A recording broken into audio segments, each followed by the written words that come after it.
ሰላም ሰላም፣ ጤና ይስጥልን ውድ የጋት ሚዲያ ቤተሰቦች እንደያላችሁበት ሀገር የሰዓት አቆጣጠር እንደምን አላችሁ? እንደምን ቆያችሁ? ጥቅምት 16 2018 በኢትዮጵያ ዘመን አቆጣጠር ኦክቶበር 26 2025 በግሪጎሪያን ካሌንደር የጋት ዕለታዊ አጫጭር መረጃዎችን ከዚህ እንደሚከተለው ወደ እናንተ አደርሳለሁ። ላይክ አድርጉ፣ ሸር አድርጉ፣ ሀሳብ አስተያየታችሁን አካፍሉ። የበለጠ እይታ እያደገ እንዲሄድ የጋት ፋሚሊዎች እየሰፉ እንዲሄዱ የበለጠ ሸር አድርጉ። የጋት ሚዲያ ሜምበር ሁኑ። ጋት ሚዲያ በሱፐር ታንክስ ደግፉ። እየደገፋችሁ ነው፣ አብራችሁኝ ያላችሁ እያበረታታችሁኝ እጅግ እጅግ የከበረ ምስጋና ይድረሳችሁ። እንግዲህ በትናንትናው ዕለት ወደ እናንተ ፕሮግራም ማቅረብ አልቻልኩም። ትናንት ጥቅምት 15 2018 የኢትዮጵያ መከላከያ ሚኒስቴር የተመሰረተበት 118ኛ ዓመት እጅግ በታላቅ ድምቀት ቢሾፍቱ በሚገኘው የኢትዮጵያ ባህር ኃይል ማሰልጠኛ ተከብሯል። በዛ እንደምታውቁት እንግዲህ ወዳጆቼ የክብር አባል ስለሆንኩኝ በ116ኛው የኢፌድሪ መከላከያ ወይም የመከላከያ ሚኒስቴር ሲከበር በዛ የመጀመሪያ የመከላከያ ሚኒስቴር የክብር አባል ካደረጋቸው ውስጥ አንዱ በመሆኔ በትናንትናው ዕለት ተገኝቻለሁ። ያኔ የመጀመሪያ ጊዜ የክብር አባል ስንደረግ የተሰጠን ሜዳሊያና የሽልማት ነበረ። በትናንትናው ዕለት ሰርተፊኬት ተቀብለናል። እጅግ በጣም ደስ ብሎኛል። ለዚህ ሁሉ ክብር ያበቃኝን እንግዲህ ፈጣሪን አመሰግናለሁ። ከምንም በላይ ነው የሰው ልጅ ሁልጊዜ የምምለው ነው፣ ክብር መከበር ከየትም ቢመጣ መልካም ነው። ከየትም ቢመጣ ግን ሀገር ሲያከብር አገር የሚባለው ነገር እስካለ ድረስ የሚኖር ተቋም ሲያከብር ደግሞ ደስታውን ክብሩን የበለጠ ከፍ ያደርገዋል። በዛውም ከመከላከያ የክብር አባላት ከሆኑ ወዳጆች ጋር ተገናኝቼ ነበር። እንግዲህ እንደምታውቁት ጥቅምት 15 ቀን 1900 ዓመተ ምህረት በተደረገው ሹምሽር የመጀመሪያውን ይላል እንግዲህ ያው የመጀመሪያውን ምርጫ ለማግኘት የታደሉትም ቀጥለው የተመለከቱት ናቸው ይላል። ያኔ የተጻፈ ታሪክ ነው። አፈ ንጉስ ነሲቡ ዞሮ 12 ሚኒስቴር መስሪያ ቤቶች ተቋቁመው ነበር። 12 ሹመት የተሰጠ ግን ለ11 ነው። 12ኛው የትምህርት ሚኒስተር ነበረ። የትምህርት ሚኒስተር ሊሾም ሲል እንግዲህ በወቅቱ የነበሩት ፓትሪያርክ የለም እኔ እያለሁኝ ሌላ ሚኒስተር መሾም የለበትም የሚል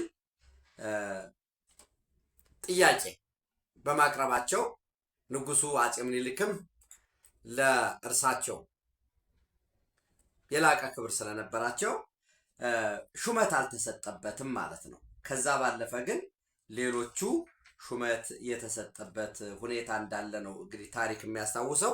ምናልባት የተቋቋሙት ሚኒስቴር መስሪያ ቤቶች እነማን ነበሩ የሚለውን ለማውሳት አንደኛ የፍርድ ሚኒስቴር ነበረ። ያው አንደኛ ስል ብሎ ቅደም ተከተል ለማለት ነው እንጂ በዛም የመጀመሪያው የፍርድ ሚኒስቴር ተሿሚ ሚኒስትር አፈ ንጉስ ነሲቡ ነበሩ። ሁለተኛው የጦር ሚኒስትር በሚል ነው የተደራጀው። የጦር ሚኒስትር የነበሩት ፊታውራሪ ሀብተ ጊዮርጊስ ዲነግዴ ወይንም አባ መላ ተብሎ የሚጠሩት ናቸው። ሶስተኛ የጽህፈት ሚኒስትር ሆኖ የተሾሙትም ጸሐፊ ትእዛዝ ገብረስላሴ፣ አራተኛ የአገር ግዛት ሚኒስትር ሲሆኑ የተሾሙትም ሊቀ መኳስ ከተማ፣ አምስተኛ የገንዘብና የጓዳ ሚኒስትር የጓዳ ሚኒስትር በሚል የተሾሙት በጅሮንድ ሙሉጌታ፣ ሰባተኛ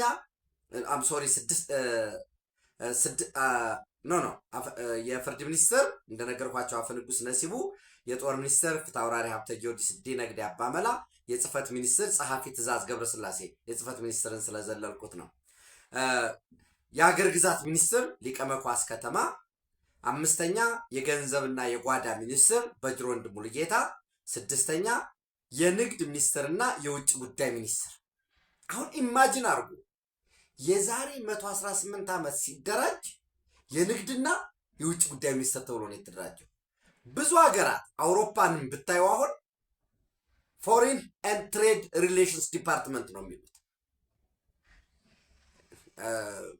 የኛ ሀገር ወል በአንድ ዲፓርትመንት ውስጥ ንግድ ሚኒስቴር በውጭ ጉዳይ ውስጥ ቢሆን ካለው ግዝፈት አንጻር ኦፍኮርስ ማከፋፈል ይቻላል፣ ንግድ ፍቃድ ማውጣት ምናምን። ኤንዌይስ የንግድ ሚኒስቴርና የውጭ ጉዳይ ሚኒስቴር ነጋድራስ ኃይለ ጊዮርጊስ የእርሻና የመስሪያ ሚኒስትር በኋላ በ1923 መስሪያ የሚለው ወጣና በንጉሱ በተፈሪ መኮንን ማለት ነው። በኋላ ቀዳማዊ ኃይለ ሥላሴ የሆኑት የእርሻ ሚኒስትር አሉት። ነገር ግን የእርሻና የመስሪያ ሚኒስትር በሚል ነው የተቋቋመው። ከንቲባ ወልደ ጻዲቅ፣ የግቢ ሚኒስትር አዛዥ መታፈሪያ፣ የስራ ሚኒስትር ቀኛዝማች መኮንን ተወንድ በላይ፣ 10ኛ የፖስታ ቴሌግራፍና ቴሌፎን ሹም ልጅ በየነ ይመር፣ 11ኛ የትምህርት ሚኒስትር መላከ ፀሐይ ኤስድሮስ በልጅ ኢያሱ ዘመነ መንግስት በኋላ የተሾመ ነው እንጂ አጤ ምኒልክ የትምህርት ሚኒስትርን አልሾሙም። ጳጳሱ የለም እኔ እያለሁኝ ሌላ ሰው መሾም የለበትም የሚል ነው ጥያቄ ሲቀርብ ንጉሱም ደግሞ እጅግ ያከብሯቸው ስለነበረ እንግዲህ ታሪኩ የሚነግረን እኚህን ምናልባት አቡነ ማቴዎስን ማለት ነው ግብፃዊ ናቸው። እኔ እያለሁኝ እንዴት ሌላ የትምህርት ሚኒስተር ይሾማል በሚል እንግዲህ ምንድን ነው የሚለው ምናልባት ሳይት ያረኩበትን እናንተም እንድታዩት የ20ኛው ክፍለ ዘመን መባቻ የዘመን ታሪክ ትዝታዬ ካየሁትና ከሰማሁት ከ1896 እስከ 1922 በሚል መርሴ ሐዘን ወልደ ቂርቆስ ከገጽ 301 እስከ 22 ሪፈር እንድታደርጉ ማለት ነው። እና ምንድን ነው የሚለው ዳግማዊ ምኒልክ በ1900 የሚኒስትሮችን ስራ ሲያቋቁሙ በደንቡ ላይ የትምህርት ሚኒስቴር አንድ ክፍል ሆኖ ተመድቦ ነበር፣ የመጨረሻው ማለት ነው። አሁን ወደ እናንተ ያቀረብኩላችሁ እነዚህን ዝርዝር ሚኒስትሮችን 12ኛው የትምህርት ሚኒስቴር ነው የነበረው። ነገር ግን አቡነ ማቴዎስ የሃይማኖትን ትምህርት ለመጠበቅ ሲሉ እኔ ያለሁ ሌላ የትምህርት ሚኒስቴር እንዴት ይኖራል ስላሉ እርሳቸውን በማፈር ለጊዜው የትምህርት ሚኒስቴር ሳይሾም እንዲቆይ ተደረገና ዘመናዊው የቋንቋ ትምህርት ቤት በእርሳቸው ጠባቂነት ይካሄድ ጀመር። አጤ ምኒልክ ከታመሙ በኋላ ግን መልአከ ፀሐይ ኤስድሮስ የትምህርት ሚኒስቴርን ተሾመ ይላል። ማን የሾማቸው? የትምህርት ሚኒስቴርን መልአከ ፀሐይ ኤስድሮስን ልጅ ኢያሱ ነው የሾማቸው። ሆኖም በጳጳሱና በመልአከ ፀሐይ መካከል በየጊዜው ጠብና ክርክር ነበረ። ጳጳሱ ይህ ዘመናዊ ትምህርት የሚሰጠው ካቶሊክነትን ያስፋፋል፣ ምንድን ነው ኮተለካ አስኳላ ትምህርት ተገቢ አይደለም፣ ባህላችንን ታሪካችንን ኑፋቄነት ነው፣ ለሌላው አሳልፎ መስጠት ነው የሚል መከራከሪያ ያቀርባል። ይህንን አስተሳሰብ ደግሞ ኦልድ ጋርድስ የሚባሉት በአጼ ምኒልክ ዙሪያ የነበሩ መኳንንት ትልልቆቹ ትክክል አይደለም፣ የአቡነ ማቴዎስ ደጋፊ ነን ይሉ ነበር። ያው በኋላ አቡኑና ልጅ ኢያሱ ተጣሉ። ልጅ ኢያሱ ደግሞ ኒው ኢመርጂንጉን ይደግፉ ስለነበር ማለት ነው። ኤኒዌይስ አቡነ ማቴዎስ በመኳንንትና በህዝብ ዘንድ የመወደድና መታፈር ግርማ ስላላቸው የአገሩን ጸጥታ ለማረጋጋትና ሰላም ለማድረግ እድል ነበራቸው። ለምሳሌ በእቴጌ ጣይቱና በራስ ቢትወደድ ተሰማ ናደው መካከል ጠብ ተነስቶ በነበረ ጊዜ ደግሞ በልጅ ኢያሱና በነራስ አባተ መካከል ጠብ ሊነሳ በተቃረበበት ጊዜ ሶስተኛም ነፍጥ አውራሪ ገብረ ማርያም በተታኮሱ ጊዜና በመጨረሻም በሰገሌ ዘመቻ ጊዜ የአገሩን ጸጥታ በምክርና በስብከት አረጋግተዋል። በየካቲት 4 ቀን 1909 ዓ.ም ግርማዊ ነገስታት ዘውዲቱን ቅባ መንግስት የቀቧቸውና ዘውድ የጫኑላቸው አቡነ ማቴዎስ ናቸው። አቡነ ማቴዎስ በጤና መታወቅ ምክንያት በ1915 ዓ.ም በታኅሳስ ወር ወደ ምድረ ግብጽ ሄደው 10 ወር ያህል ሲታከሙ ቆይተው ነበር። ከዚያም በጥቅምት 27 ቀን 1916 ዓ.ም ወደ አዲስ አበባ ተመልሰው ሲኖሩ ህመሙ አልተሻላቸውም ነበርና ባለፈው ክረምት ወደ ድሬዳዋ ወርደው ከረሙ። ከዚያ ተመልሰው ደህና ሆነው ስራቸውን ቀጥለው ሳሉ በህዳር 17 ቀን 1919 ዓ.ም በድንገት አመማቸውና በቤታቸው ተኝተው ዶክተር ዜርቦ ሲያክማቸው ጀመር። ህመማቸውም ኮንዜቲዮ ፕሊሞኒያ ወይንም ኒሞኒያ መሆኑን ሐኪሙ አስታወቀ። በዚህ ጊዜ ግርማዊት ንግስትና ልዑል አልጋ ወራሽ በየቀኑ ወደ ቤታቸው እየሄዱ ሲጠይቋቸው ሰነበቱ። በመጨረሻም ህዳር 25 ቀን 1919 ዓመተ ምህረት በተወለዱ በ19 ዓመተ ምህረት ወደ ኢትዮጵያ በመጡ በ45 ዓመታቸው አረፉ። ሞታቸው እንደተሰማ ልዑል አልጋ ወራሽ ራስ ተፈሪና መኳንንቱ እጨጌ ገብረ መንፈስ ቅዱስና ሊቃውንቱ ወደ ጳጳሱ ቤት ሄደው ሐዘናቸውን ገለጹ እያለ ሄዳል። አስቀድሜ አሁንም የ20ኛው ክፍለ ዘመን መባቻ የዘመን ታሪክ ትዝታዬ ካየሁትና ከሰማሁት ከ1896 እስከ 1922 መርሴ ሀዘን ወልደ ቂርቆስ እጅግ በጣም በኢትዮጵያ ሊትሬቸር ውስጥ እጅግ በጣም ብዙ መጻሕፍት የጻፉ ናቸው። ከገጽ 321 እስከ 322 ምናልባት የአቡነ ማቴዎስን ለማስታወስ እንጂ ከኛ ጋር አብሮ የሚሄደው የመከላከያ ሚኒስተር ነው። ኢትዮጵያ በህዳሴ ላይ ናት። ኢትዮጵያ በህዳሴ ላይ ነች ስል ታሪክ ስር ነው ወዳጆቼ፣ የጋት ሚዲያ ቤተሰቦች፣ ታሪክ ስር ነው። ከታሪኩ የተፋታ ትውልድ፣ ከታሪኩ የተፋታ ሀገር፣ ከታሪኩ የተፋታ መንግስት አዲስ ታሪክ ሊሰራ አይችልም። ተመልሶ ዛው እውነት ነው። ታሪካችን አንደኛ ታሪክን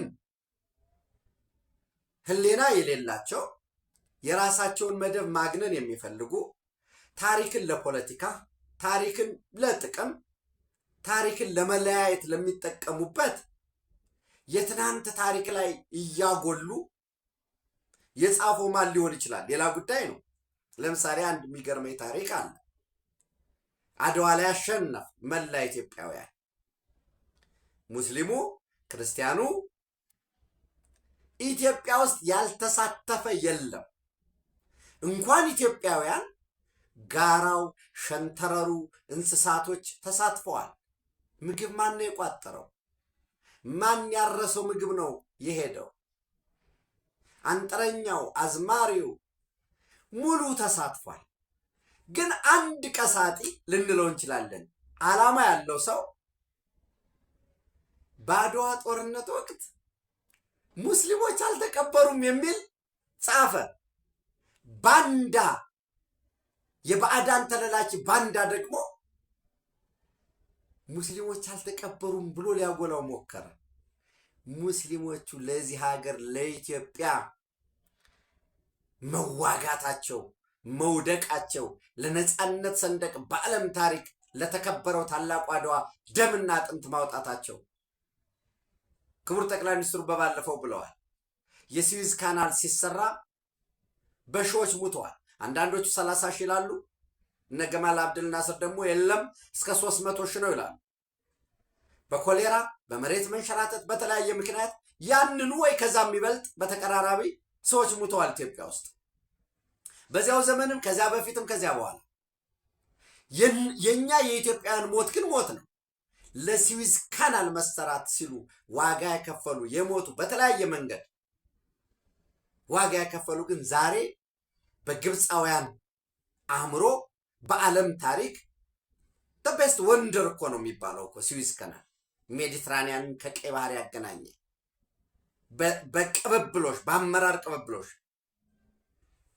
እጅግ እጅግ እጅግ የሚደነቅ እኮ ነው። ሰው ተመሳሳይ ኢትዮጵያውያንም ያንን ዋጋ ከፈሉ፣ ግን ሙስሊሞች አልተቀበሩም የሚል ይዞ መጣ። ያዛ ላይ ማጉላት ወል አሁንም ካልተቀበሩ ተምረን ልናልፍበት እንችላለን። ጸሐፊው ግን ዓላማው ምንድን ነው? መለያየትን የሚሰብኩ ባንዳነትን የሚሰብኩ በአረንጓዴ ቢጫ ቀይ ባንዲራ ውስጥ የተደበቁ አሉ። ዞሮ ወደ ቁም ነገሩ ስንመለስ ተቋም ሀገር እስካለ ድረስ ተቋማት ይቀጥላሉ። በታሪክ ምልሰት ጥሩ ላይ ነን። የኢትዮጵያ መከላከያ ሰራዊት ከተመሰረተ በሚኒስቴር ደረጃ የጦር ሚኒስቴር ተብሎ ጥቅምት 15 1900 እሱን ማክበር 118 ስንል በዛ ሂደት ባለፈው ችግሮች ካሉ ኦርጋናይዜሽናል ለርኒንግ ኖሌጅ ማኔጅመንት አለ። እነማን ነበሩ ያን ተቋም የመሩት? እንዴት መሩት? ታሪካቸውን እንዘክራለን። ልጆቻቸው በዚያ ተቋም ውስጥ አባቶቻቸው ያደረጉትን አስተዋጽኦ ያደንቃሉ። ትናንት የቀድሞው የጦር ኃይሎች ኢታማዦር ሹም ሳሞራ የኑስ አብረው የበዓሉ ተሳታፊ ነበሩ። የቀድሞው የኢትዮጵያ ባህር ኃይል አባላት በነገራችን ላይ አንድ በጣም የተደነቅኩበትን ምናልባት ፌስቡክ ገጼ ላይም ለጥፌዋለሁ። እጅግ እኔ እንግዲህ መቼስ በሀገር ተስፋ አይቆረጥም። እናንተም ብትሆኑ ይህም ፕሮግራም የሚያዳምጥ ግን የተለየ አመለካከት አለኝ ያለ ሰው በሀገር ተስፋ አይቆረጥም። በፓርቲ ችግር አለ ብለህ ልታምን ትችላለህ። በመሪ ችግር አለ ብለህ ልታስብ ትችላለህ። በስርዓት ችግር አለ ብለህ ልታስብ ትችላለህ። በሀገር ተስፋ አይቆረጥም። በሀገር ተስፋ ቆረጥን ብለው የመሪ ችግር ስላለ ብለው የፓርቲ ችግር አለ ብለው የስርዓት ችግር የስርዓት ኢኮኖሚክ ስርዓት ሊሆን ይችላል ዋቴቨር ያ ችግር አለ ብለው ለተዋሉ መጥፋት የቤቱ መቃጠል በጀኝ ብለው ከታሪካዊ ጠላት ጋር ከስትራቴጂክ የሆነ በጂኦፖለቲክስ በጥሎ ማለፍ መሰማራት ከሚፈልጉ ሀገራት ጋር ለጠባብ ቡድናዊ ፍላጎት ካላቸው ጋር ተባብሮ ኢትዮጵያ ትፍረስ የኢትዮጵያ ናሽናል ኢንተረስት አጀንዳ ነው የሚል ካለ ቆም ብለህ አስብ። የኋላ ታሪኩን ጀርባ ታሪኩን መርምረው። ባንዳ ነው፣ የባንዳ ልጅ ነው። የዘሬን ብተው ያንዘርዝረኛል እና ትናንት እንዳልኳችሁ ታሪክ ምልሰት ላይ ነን። ለዚህም ትልቅ ደስታ ይሰማኛል ያልኳችሁ እንግዲህ የኢትዮጵያ ባህር ኃይል ስልጠና ማዕከል ምጽዋ ነበረ። ኦፍኮርስ አዲስ አበባ ማዕከልም ነበረው። እጅግ በዘመኑ በተደራጀበት ዘመን በ1949 ሲደራጅ አፍሪካ ውስጥ ተወዳዳሪ የነበረ ነው። በዛ ደረጃ የተደራጀ ማዕከል የነበራቸው የባህር ኃይል ማሰልጠኛ የነበራቸው አልነበሩም። በአፍሪካ ደረጃ 1949 ነው የተቋቋመ እና ቢሾፍቱ ያለው አዲሱ የተመረቀው በባለፈው የተመረቀው የኢትዮጵያ ባህር ኃይል ስልጠና ማዕከል ብሎ ምናልባት ከበር ፔጁ ላይ የምታዩት ከሆነ አርማው ላይ 1949 ይላል። ግልጽ ነው። ኦኬ፣ እንደዚህ አድርገን የሚታያችሁ ከሆነ 1949 ይሄ ነው የተመረቀው እኮ ወይ ባህር ኃይል ስልጠና ማዕከሉ 1983 ተዘጋ። የባዕዳን ተለላኪዎች ባንዳዎች ስልጣንን ለግል ጥቅምና ፍላጎት ለማጋበስ ሲፈልጉ ስለነበረ ስልጣን ላይ ቁጭ ብለው ኢትዮጵያን አቆረቆዟል፣ አደሟል። ለሺህ ዘመናት ቀይ ባህር የቀላው በኢትዮጵያውያን ቀይ ደም መሆኑ ተዘንግቶ አሳልፈው ሰጡ። እዚያ ዝርዝር ውስጥ እነ ጴጥሮስ ጋሊ ይመጣሉ፣ እነ ሆስኒ ሙባረክ ይመጣሉ። ጴጥሮስ ጋሊ እዚህ መጣ። ወያኔ ወደ ኢትዮጵያ ወደ አዲስ አበባ ገብቶ ስልጣን ከመያዙ በፊት ቀደም ብሎ የተባበሩት መንግስታት ድርጅት ዋና ጸሐፊ ይሆናል። ጴጥሮስ ጋሊ አባቱ ጠቅላይ ሚኒስትር የነበረ ሰው ነው። አስፈጸመ። ኤኒዌይስ ተገንጣይ የተባለ ሁሉ የተለያየ ኢንተረስ ኑሮት ጀብሃ በሉት፣ ሻቢያ በሉት፣ ኦነግ በሉት፣ ኦብነግ በሉት እና ኢትዮጵያውያን ትግሉ የነጻነት ትግሉ ብሔር ብሔረሰቦችን ከጭቆና የማውጣት ትግሉ በአንድ ሀገር ውስጥ ባህልን በኩልነት የማግዘፍ መስሎ ይታያል። የውጩ ሲረዳ የሚልህም እሱን ነው፣ አንተ የምትናገር እሱን ነው። ዓላማው ግን የጦርነት ሜዳ ማድረግ።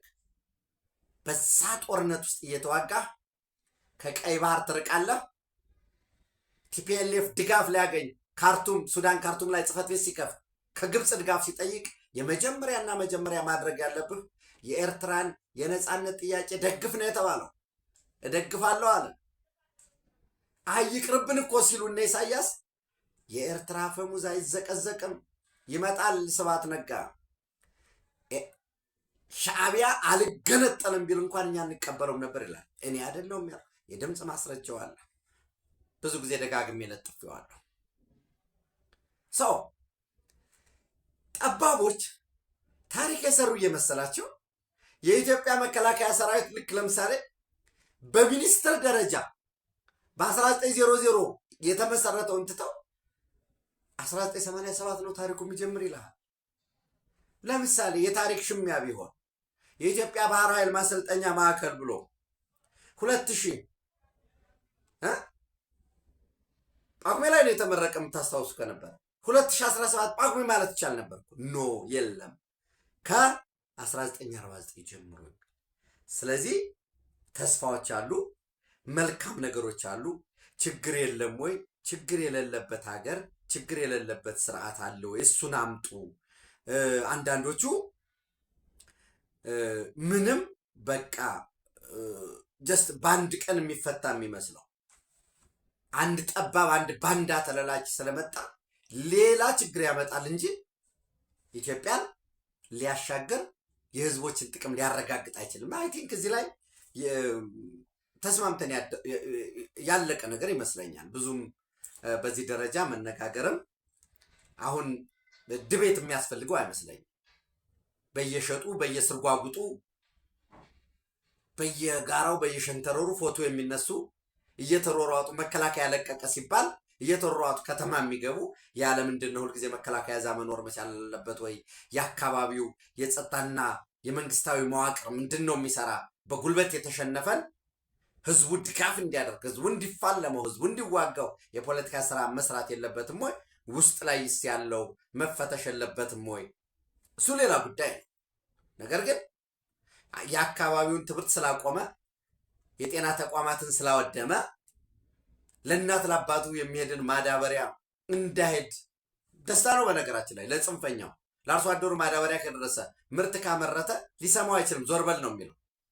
ስለዚህ ረሃብንም እንዳማራጭ መፈናቀል እንዳማራጭ ይጠቀማል። ለዚህ ሻዕቢያን መውሰድ ትችላላችሁ።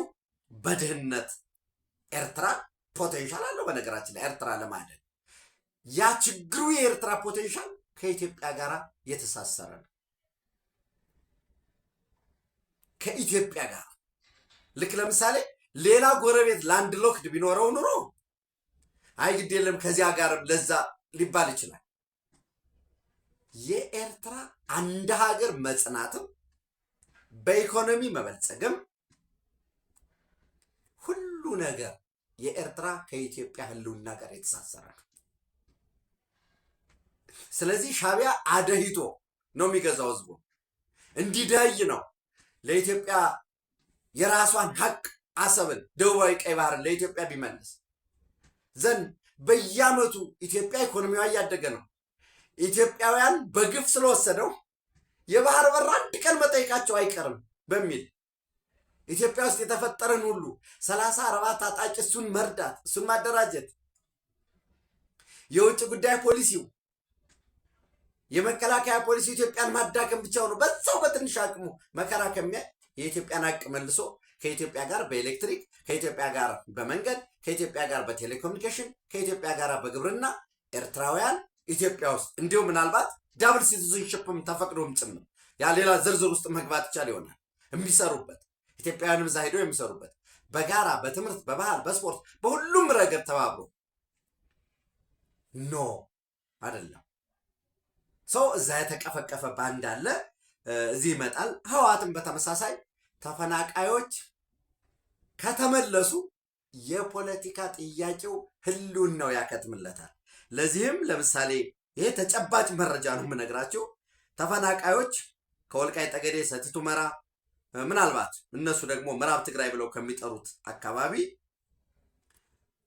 ተፈናቃዮች አሉ። ደጋግም የምለው ኢትዮጵያዊ ኢትዮጵያ ውስጥ መፈናቀል የለበትም፣ ግን ሆኗል።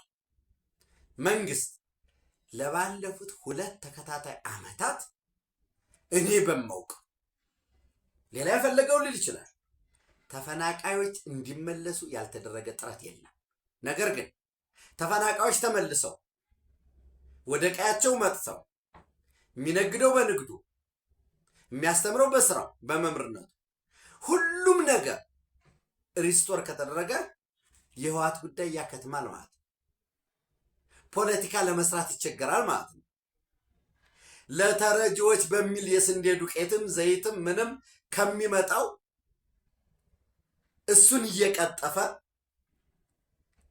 ያን እየቀነሰ 10 ኪሎ ለተፈናቃዮች ይሰጥ ከነበረ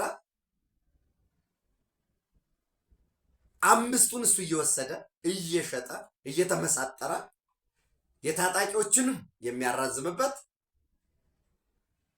20 ሺህ የተፈናቀለ ካለ 200 ሺህ ይባላል። የሚታወቅ ስለሆነ ነው። ይህንን አድርጎ የሚኖርበት ራሱ ከተፈናቃዮች እኮ የህወሓት 50ኛ ዓመት በዓልን ለማክበር እያንዳንዳቸው አዋጡ ብሎ ለዩኤንዲፒ ሁሉ እኮ ሪፖርት ተደርጎ ይጣራ የተባለበት ነው ያለው። ይህንን ለማስቀረት በትክክልም ተፈናቃዮች ወደ ቀያቸው እንዲመለሱ የጸጥታ የደህንነት ዋስትና ደግሞ የወልቃይት ጠገዴ ሰቲት ሁመራ ዞን አስተዳደር እንዲሰጥ፣ ያም ብቻም አይደለም ከራሳቸው አስቀድሞ የነበረው ለምሳሌ ሚሊሻ የነበረው በሚሊሻነት የአካባቢያቸውን ደግሞ ቤቱን እያንዳንዱ ሰው ያውቀዋል፣ የስራ ቦታውን ያውቀዋል። ዓለም አቀፍ የዩኤንኤችሲአር የኢትዮጵያ መንግስት የፌዴራል መንግስትም የክልል ተቋማት በትግራይ በኩል የሚገኝ ድጋፍ ካለ የሚሰየው ለተፈናቃዮች ይኖራሉ። አይ ዶንት ቲንክ ሶ። ተፈናቃዮች ሲመለሱ ግድያ ተፈጸመባቸው፣ ችግር ደረሰባቸው ብሎ ሌላ ችግር እንዳይፈጥር ልቁን ይሰጋሉ። ወይንም አማራ ክልል ውስጥ የሚንቀሳቀሱ ራሳቸውን የአማራ ነጻነት ታጋይ የሚሉ በተግባር ግን የህወሓትን ያዘሉ ሻዕቢያን መንገድ የሚመሩ የግብፅ የታሪካዊ ጠላቶቻችን ተለላኪዎችን እነሱ ጥቃት እንዲፈጽሙ ሊያደርጉ ይችላል። በደንብ መሰራት አለበት። ሰው ዋስትና ማቋቋም፣ ንብረት ያላቸው ንብረታቸው ላይ ይመለሳሉ። ግን የወደመ የተሸጠ ምናምን ሊሆን ይችላል። የአንዳንድ ተፈናቃዮች ለምሳሌ ሆቴል የነበራቸው የሆኑና ባንኩ በህጋዊ መንገዱ ዕዳ ስላልተመለሰልኝ ብሎ ጫራት አውጥቶ ሊሆን ይችላል። እነሱንም ያለውን በደንብ ኢንዲቴል እያጠኑ እየተከታተሉ እርምጃ ለመውሰድ ድጋፍ ለመስጠት ኢንተርቬንሽን ለማድረግ ብሔራዊ ኮሚቴ አለ፣ ቴክኒካል ኮሚቴ አለ። በዛሬው ዕለት ከትናንት በስቲያ የስምረት የትግራይ ዲሞክራሲያዊ ፓርቲ ወይንም ስምረት ሊቀመንበር ሆነው የተመረጡት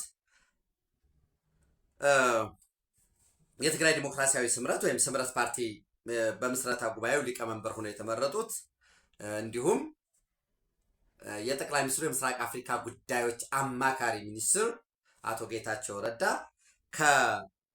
የሰላም ሚኒስትር ጋር በመሆን አቶ መሐመድ ኢድሪስ የኢፌድሪ የሰላም ሚኒስትር ጋር በመሆን ዛሬ ሁመራ ነው ያሉት። ሁመራ የሄዱት አሁን ባልኳችሁ ጉዳይ ላይ ስምምነት ላይ ለመድረስ ነው።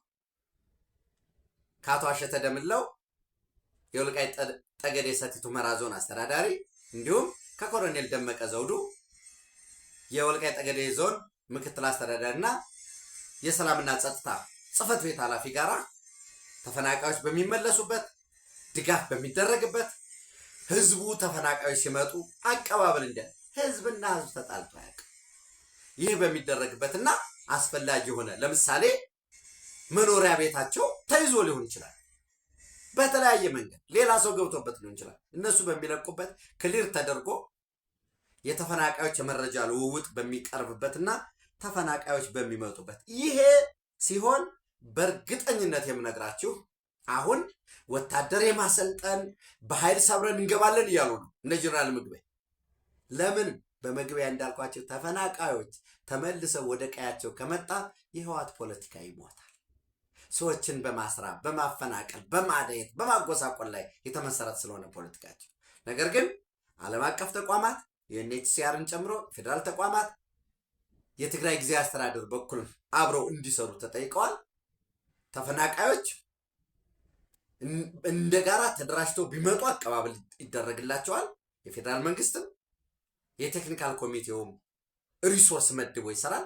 ከዛ ባለፈ ደግሞ በግልም ሊመጡ ይችላሉ። እርግጠኛ ሆኜ የምነግራችሁ ግን ኢቭን ተፈናቃዮች ለቀው ቢመጡ ከሽሬ ከተለያዩ ጣቢያዎች ቢመጡ ህወሓት ሌላ ተፈናቃይ ያለኝ ያልሄዱ ብሎ ያሰፍራል እንጂ ፖለቲካው እንዲሞትበት አይፈልግም። ኤግዚስተንስ ነው፣ ሰርቫይቫሉ ነው። ይህንን ማድረግ የሚቻለው ተባብሮ በመስራት ኢትዮጵያ ውስጥ ተፈናቃይ ሊኖር አይገባም። ተፈናቃዮች መመለስ መቻል አለባቸው። ተፈናቃዮች መኖር ለጽንፈኞች ነው ጥቅሙ። አክቹዋሊ ተፈናቃይ ቢጠፋም ጽንፈኞች አይዲያል ተፈናቃይ ይፈጥራሉ፣ ኩክ ያደርጋሉ፣ አይሻ ይላሉ። እከሌ እንዲሆኑ ተደርጎ ምናምን የሆነን ሀገር ስቶሪ ያመጡና እኛ ሀገር በሚሆን መልኩ በተለያየ አካሄድ ይቀመማል ማለት ነው። ሰው ይሄ እጅግ የሚበረታታ ነው። ምናልባት በትናንትናው ዕለት በመከላከያ ሚኒስትሩ የኢትዮጵያ የመከላከያ 118ኛ ምስረታ ቀን ሲከበር ክቡር የፌድሪ ጦር ኃይሎች ኤታማዦር ሹም ፊልድ ማርሻል ብርሃኑ ጁላ በባሌም በቦሌም፣ በነገራችን ላይ በባሌም በቦሌም ማለት ባይ ኤኒ ሚንስ ፖሲብል ማለት ነው። በቦሌ ሽር ብለህ ፕሮሰሱን ህጋዊ መንገዱን አሟልተህ በባሌ ደም ዋጋ ላብ ጠብታ ተከፍሎ ባይ ኤኒ ሚንስ ፖሲብል ኢትዮጵያ የባህር በር ይኖራታል። ዛሬ የኢትዮጵያ ህዝብ 130 ሚሊዮን ነው ይላሉ። ይሄ ሳይንቲፊክ ዳታ ነው በነገራችን ላይ ያቀረቡት። ያው ኢንተርኔት ያላችሁ እጅግ ጥልቅ የሆነ ንባብ ያላችሁ ሰዎች እኔ ጋር እንዳላችሁ ነው ማምነው። እውነታው እሱ ስለሆነ ወርልዶሜትር ቸክ ብታደርጉት ወርልዶሜትር ማለት የእያንዳንዱን ሀገር የህዝብ እድገት ዛሬ ስንት ነው፣ ነገ የዛሬ 50 ዓመት የዛሬ 100 ዓመት ስንት ይሆናል የሚል ፕሮጀክሽን ሪል ዳታ እየሰበሰበ የሚሰራ ነው። የኢትዮጵያ በነገራችን ላይ የኢትዮጵያ ህዝብ ዛሬ 130 ሚሊዮን ነው። ዛሬ 130 ሚሊዮን መሆኑ ብቻም አይደለም። ዛሬ ኢትዮጵያ በዓለም ላይ በህዝብ ብዛት ቁጥር ዳታውን ልንገራችሁ እናንተም ቸክ እንድታረጉት ማለት ነው። ዛሬ ላይ 10ኛ ላይ ነው ያለ ነው። ኢንዲያ ህንድ 1 ቢሊዮን 468 ሚሊዮን ነው። ቻይና 1 ቢሊዮን 415 ሚሊዮን ነው። አሜሪካ 348 ሚሊዮን አገደማ ነው። ኢንዶኔዥያ እያለ ኢትዮጵያ 136 ሚሊዮን 584589 በመሆን 10ኛ ነው። በደንብ ፕሊስ አዳምጡኝ። ህንድ፣ ቻይና፣ አሜሪካ፣ ኢንዶኔዥያ፣ ፓኪስታን፣ ናይጄሪያ፣ ብራዚል፣ ባንግላዴሽ፣ ራሽያ፣ ኢትዮጵያ ልና ቀጥሎ ያለው ሜክሲኮ፣ ጃፓን፣ ግብፅ እያለ ይቀጥላል። ፊሊፒንስ፣ ዲያር ኮንጎ፣ ቪየትናም፣ ኢራን፣ ተርኪ 18፣ 19 ጀርመን፣ 20 ታይላንድ እያለ ይቀጥላል። በ2050 ስንት ይሆናል በሚል ሲሰራ ህንድ አንደኛ ሆኖ ይቀጥላል። ቻይና ሁለተኛ ሆኖ ይቀጥላል። ኢትዮጵያ 10ኛ ነች ብያቸዋለሁ። ዛሬ በ2050 የዛሬ 25 ዓመት ኢትዮጵያ 7ኛ ትሆናለች። እንዴት ነው? ህንድ 1 ቢሊዮን 679 ሚሊዮን 589 ሺህ፣ ቻይና 1 ቢሊዮን 260 ሺህ ይቀንሳል። የቻይና የዛሬ 5 ዓመት በነገራችን ላይ ዛሬ ቻይና በደንብ እንድታዩ ነው። ዛሬ ቻይና 1 ቢሊዮን 415 ሚሊዮን 63640 ነው። የዛሬ 25 ዓመት 1 ቢሊዮን 260 ሚሊዮን 289094 ይሆናል። ሶስተኛ አሜሪካ ነው። አራተኛ ፓኪስታን፣ 5 ናይጄሪያ፣ 6 ኢንዶኔዥያ ይሆንና 7 ኢትዮጵያ ይሆናል። ኢትዮጵያ በስንት ይሆናል ነው የሚለው ግምቱን ሲሰራ ፕሮጀክሽኑ 225 ሚሊዮን 21875 ይላል። ሌሎች ደግሞ 250 ሚሊዮን ነው የሚሆነው ይላል። ዞሮ ይህን ከወሰን በኋላ የዛሬ 25 ዓመት የኤርትራ ህዝብ ስንት ይሆናል ብላችሁ ስትጠይቁት 3 ሚሊዮን 600 ሺህ ነው የሚሆነው ይላቸዋል። የዛሬ 25 ዓመት የጅቡቲ ህዝብ ስንት ይሆናል ስትሉት 1 ሚሊዮን 188 ሺህ ነው ይላቸዋል። ኤርትራ ዛሬ 3 ሚሊዮን ነው ያላት ይላል። ጅቡቲ ዛሬ 1 ሚሊዮን ነው ያላት ይላል። የዛሬ 25 ዓመት በዓለም ላይ 7ኛ ደረጃ የያዘ ህዝብ 250 ሚሊዮን ህዝብ ተዘግቶበት ሊኖር አይችልም። ስለዚህ ተዘግቶበት ሲኖር ፊልድ ማርሻል እንዳሉት ኢትዮጵያ 3 ጉዳይ ያስፈልጋታል። ሶስቱም በነገራችን ላይ የተሳሰሩ ናቸው። ሰላም፣ ልማት፣ የባህር ኃይል። ሰላም ከሌለ ልማት የለም። ልማት ከሌለም ሰላም የለም። ሰላማችን ደግሞ እንዲጠበቅ በአየር መጠበቅ አለብን። ሀገራችንን ኤርፎርስ ኖሯል። ከዘመኑ ቴክኖሎጂ መጠበቅ አለብን። ሳይበር ወርፌር፣ ባንኮቻችን፣ የኤሌክትሪክ ግሪድ ሲስተማችን፣ ወደፊት ራሱ የውሃ ሲስተማችንም በኮምፒውተር ነው አሬንጅ የሚደረገው። የባቡር ስርዓታችን፣ የትምህርት ስርዓታችን በሙሉ ከሳይበር አታክ መጠበቅ መቻል አለብን። ተቋማቶቻችን፣ መከላከያችን በሙሉ እግረኛ የአንድ ሀገር ሉዓላዊነት ዘንድ እኛ ባህር የለንም። ለምሳሌ